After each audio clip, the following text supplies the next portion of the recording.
Hello നമസ്കാരം.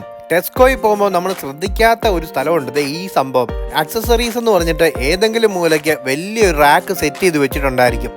നമ്മൾ മേടിക്കണമെന്ന് ഉദ്ദേശിച്ച് പോകുന്ന സാധനമൊന്നും അല്ലായിരിക്കും. ചിലപ്പോൾ നമുക്ക് ആവശ്യവും കാണത്തില്ല. പക്ഷേ ഇവിടെ ചെന്ന് കഴിഞ്ഞാൽ അതിനകത്ത് എന്തെങ്കിലുമൊക്കെ നമ്മൾ പറക്കിയെടുക്കും. കാരണം വിലയും കുറവാണ്. അത്യാവശ്യം നമുക്ക് വീട്ടിൽ പെട്ടെന്ന് ആവശ്യം വരുന്ന ഏതെങ്കിലും സാധനങ്ങളായിരിക്കും. അത് കാണുമ്പോഴായിരിക്കും നമുക്കത് മേടിക്കണമെന്ന് തോന്നുന്നത്. അപ്പോൾ നിങ്ങളൊക്കെ ഈ സെക്ഷൻ പോയിട്ടുണ്ടെങ്കിൽ ഒന്ന് കമൻറ്റ് ചെയ്തേക്കണേ.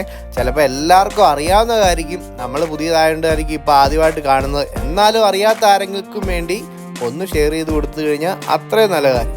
അത്രയ്ക്ക് വലിയ ആന വിലയോ ആന സംഭവങ്ങളോ ഒന്നുമല്ല. നെയിൽ കട്ടർ, അതുപോലെ തന്നെ ചെറിയ ചെറിയ ബ്രഷുകൾ, cleaning items, candle lighters, cigarette lighters, അതുപോലെ ചെറിയ ചെറിയ ടോർച്ചുകൾ, കീ ചെയിനുകൾ, അങ്ങനെ പല പല ഐറ്റംസ്. നമ്മൾ ഈ നാട്ടിലൊക്കെ ബസ് സ്റ്റാൻഡിൽ ചെന്ന് കഴിയുമ്പോൾ ചില ചേട്ടന്മാരിങ്ങനെ കയ്യിൽ പാറ്റാഗുളികയും വായു ഗുളികയും ഒക്കെ കൊണ്ടുവരത്തില്ലേ, അവരുടെ കുറേ ഇങ്ങനത്തെ ഐറ്റംസ് കാണാൻ പറ്റാറുണ്ട്. അതുപോലൊരു സെറ്റപ്പ്. അപ്പം ഇനിയും പോകുമ്പം ഒന്ന് കയറി നോക്കിയേക്കണേ.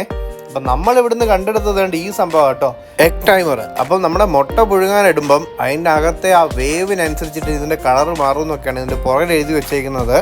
ഇത് നിങ്ങൾക്കൊരു പുതിയ സംഭവം അല്ലായിരിക്കും, എനിക്കുമല്ല. കാരണം ഞാനിത് പലപ്പോഴും വീഡിയോസിലൊക്കെ പലരും ഇടുന്ന കണ്ടിട്ടുണ്ട്, പക്ഷെ മേടിച്ച് നോക്കിയിട്ടില്ല. അപ്പോൾ ഇത് നമ്മളൊന്ന് മേടിച്ച് നോക്കി. ഇതിനകത്ത് പുറകിൽ എഴുതി വെച്ചിരിക്കുന്നത് വെച്ചിട്ട് ഫുള്ള് റെഡ് കളർ മാറി യെല്ലോ അല്ലെങ്കിൽ വൈറ്റ് ആയി കഴിയുമ്പോഴാണ് ഇത് നല്ല ഹാർഡായിട്ട് നല്ലപോലെ മുട്ട വെന്ത് കിട്ടുന്നതെന്ന് എഴുതിയേക്കുന്നത്. അപ്പം നമുക്ക് അതൊന്ന് ട്രൈ ചെയ്ത് നോക്കണമല്ലോ. അപ്പം സംഭവം നമ്മൾ വെള്ളമൊക്കെ ഒഴിച്ച് അതിൻ്റെ കൂട്ടത്തിൽ ആ സംഭവം, അതായത് നമ്മുടെ എഗ് ടൈമറും കൂടെ ഒന്ന് ഇട്ടിട്ട് വെള്ളം ഒന്ന് തിളപ്പിക്കാൻ പോവുകയാണേ. ഇത് ഒന്ന് സൂക്ഷിച്ച് നോക്കിയാൽ അറിയാൻ പറ്റുന്നത് ആ റെഡ് അങ്ങോട്ട് മാറി മൊത്തം ഇങ്ങനെ വൈറ്റ് ആയിട്ട് വരുന്നത് നമ്മൾ സ്പീഡിൽ ഇങ്ങനെ കാണിക്കുന്നുണ്ട്. ഒന്ന് നോക്കിക്കഴിഞ്ഞാൽ അത് കിട്ടും കേട്ടോ.